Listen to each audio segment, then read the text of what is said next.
গতদিন আমরা দেখছিলাম কি যে ইফ কন্ডিশন দিয়ে কিভাবে রেজাল্ট বের করা যায়, তাই না? তো আজকে ইফ কন্ডিশন দিয়ে আরো একটা ফর্মুলা দেখবো, সেটা হলো ইলেকট্রিসিটি বিল কিভাবে বের করা যায় ইফ কন্ডিশন দিয়ে, সেটা দেখি। হ্যাঁ, তো এটার জন্য আমাদের আসলে কিছু স্ট্রাকচার লাগবে, সেটা আমি ফার্স্ট থেকে তোমাকে বোঝাই যে ইলেকট্রিসিটি বিলটা আসলে কিভাবে বের করে, ঠিক আছে? তো এর জন্য আমার যদি এরকম হয়, হ্যাঁ, আমার যদি 1 থেকে যদি 10 ইউনিট পর্যন্ত যদি হয়, ঠিক আছে, তো পার ইউনিটের জন্য চার্জ লাগবে কত টাকা? 5 টাকা করে, ঠিক আছে? আবার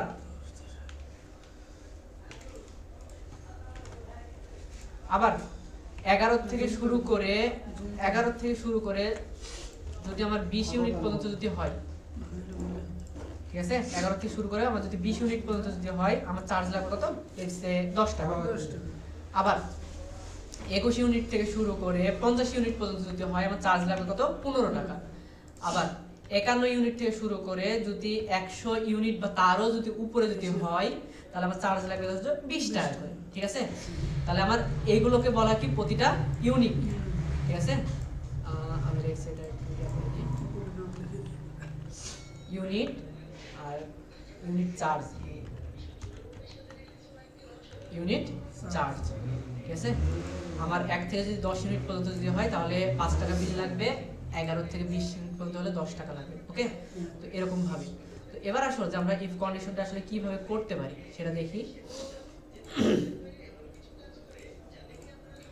এখানে ধরো যে আমি লেটস সে কিছু পার্সনের নাম লিখি, যেমন লেটস সে পারসন, তারপরে ইউনিট,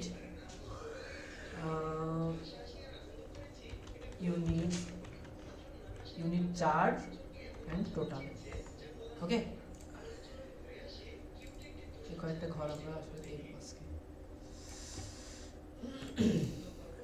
পার্সন, এখানে দেখো কন্ডিশন লেখার সিস্টেমটা দেখো। কন্ডিশন লেখার সিস্টেমটা হইলো যে আমরা কন্ডিশন লিখবো কোথায়? ইউনিট চার্জের এখানে কন্ডিশন লিখবো, ঠিক আছে?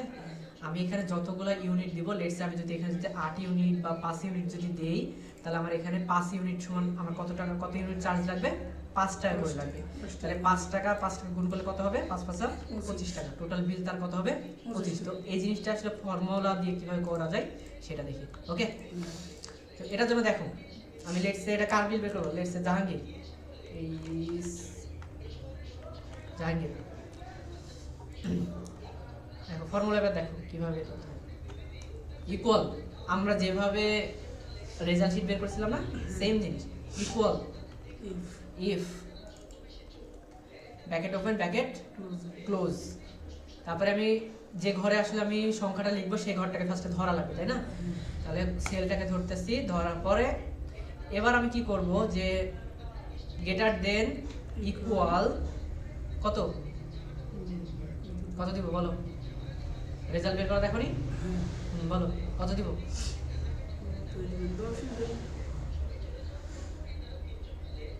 চলো আজকে একটু ডিফারেন্ট টাইপ দেখেন। ডিফারেন্ট টাইপটা কি, যে আমরা গতদিন রেজাল্ট শিট বের করার জন্য গ্রেটার দেন ইউজ করছি, আজকে এটা আমরা লেস দেন দিয়ে করি, ঠিক আছে? এটা আমরা করব কি, লেস দেন ইকুয়াল 10 যদি হয়, তাহলে আমার বিল আসবে কত?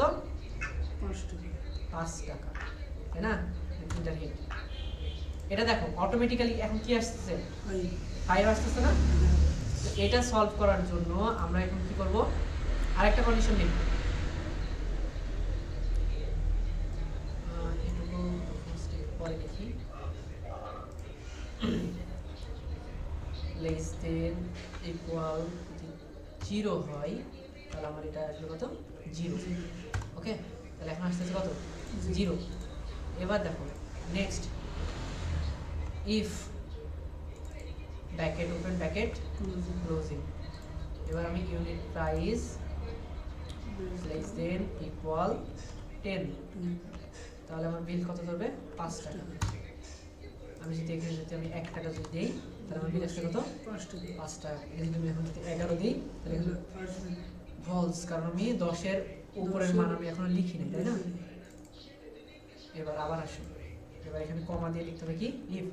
আমি এখন বুঝাই দিচ্ছি না, কারণ তোমাকে আমি বুঝাই দিছিলাম কোথায়? রেজাল্ট শিট বের করার সময় তো বুঝাই দিয়েছিলাম, এখন শুধুমাত্র আরো একটা এক্সাম্পল দেখাইতেছি, ঠিক আছে? এর জন্য আমি শুধুমাত্র দেখাই যাচ্ছে, ওইভাবে বুঝাই দিচ্ছি না। এমনি তো বুঝতে পারতেছো? ওকে, ইকুয়াল এবার কত 20 ইউনিট যদি আসে তাহলে কত বিল বসে 10 টাকা। আবার ইফ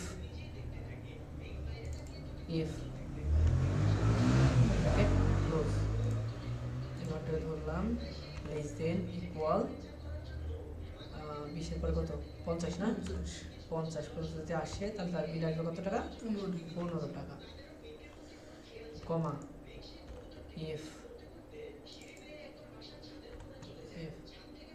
দেন ইউনিট বিল যদি এখন কার উপরে যায়, এবার আর লেস দেন না, এবার দিব গেটার দেন, কারণ আমি যদি 100 এর উপরে যদি দেই তাহলে গেটার দেন দিতে হবে। গেটার দেন ইকুয়াল 100 এর উপরে যদি হয় তাহলে আমার বিল আসবে কত 20 টাকা।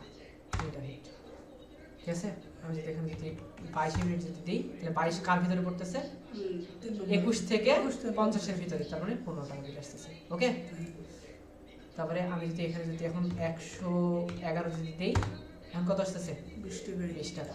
আমি যদি এখানে যদি 0 দিই 0, -1 যদি দেই তাও 0, আমি যদি শুধু 1 যদি দেই 1 কার ভিতরে পড়তেছে প্রথমের ভিতরে, তার মানে 5 টাকা। এখন এইটার আর এইটার গুণ করলে তাহলে আমি কি টোটালটা পাবো না? Equal sum unit charge into unit bracket close, then enter hit.